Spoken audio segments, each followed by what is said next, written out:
Patrick Arlot travaille le tournage sur bois depuis 30 ans et au fil du temps, il est passé des assiettes ou des coquetiers très simples à des objets beaucoup plus compliqués. Je vais vous présenter l'une de mes dernières maquettes. Je me suis inspiré d'un drone. C'est une pièce relativement assez technique quand même, avec des incrustations de bois, des assemblages, avec du travail en segmenté.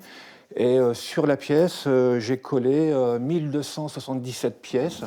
Mais que l'on fasse un objet usuel ou un travail plus élaboré, tout part d'un simple disque de bois. Par rapport au disque, il est possible de faire des petites coupelles, ne serait-ce que pour mettre les clés, ce que vous voulez. Après, il y a possibilité de faire des assiettes avec des profils différents, naturellement. Sur le tour, on peut avoir des profils avec des parties concaves, des parties convexes. À force de travail, Patrick Arlot en est même venu à fabriquer ses propres outils pour réaliser ses créations. Et parfois, certaines d'entre elles sont étonnantes. La boule de Canton, ça interpelle. Donc là, vous avez 7 sphères dans la même pièce. Il n'y a pas de collage, ça n'a pas été coupé. C'est une seule pièce, en fait.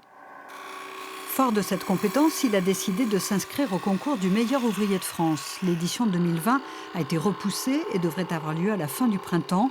Pour décrocher ce titre très envié, il faudra réaliser une œuvre technique avec un strict cahier des charges. Lorsque ce sont des pièces de concours, en fait, j'ai déjà un aperçu de la pièce.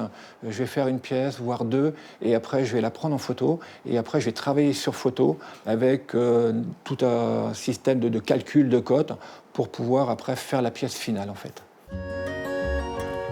Devenir meilleur ouvrier de France lui donnerait peut-être plus de facilité pour lancer un des projets qu'il a en tête, créer une formation au moulage sur bois pour des personnes à mobilité réduite.